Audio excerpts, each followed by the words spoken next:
Ang dalawang lalaki ng Las Piñas City Police Station dahil sa kasong paglabag sa Presidential Decree 1602 at Republic Act 9165 o ang Comprehensive Dangerous Drugs Act of 2002.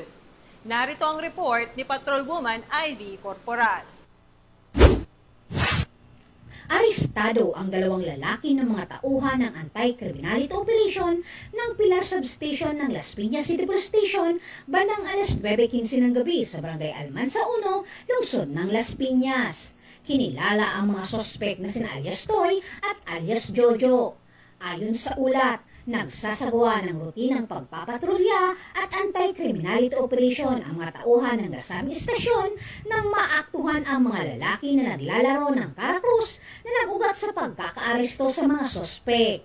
Narecover mula sa mga sospek ang 2 piraso ng heat-sealed transparent plastic sachet na naglalaman ng puting kristal na substansya na hinihinala siya buo na may tinatayang may bigat na humigit kumulang 1.70 gramo at may standard drug price na 11,560 pesos.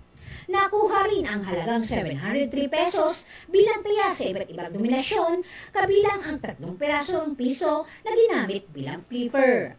Ang mga naarestong suspect ay mahaharap sa kasong paglabag sa Presidential Decree 1602 o Illegal Gambling at Republic Act 9165 o mas kilala bilang Comprehensive Dangerous Drug Act of 2002. Mula dito sa Camp Bagong Diwa, Bicutan, Taguig City, ako po ang inyong PNN correspondent, Patrolwoman Ivy Corporal, alagad ng batas, tagataguyod ng Balitang Pulis.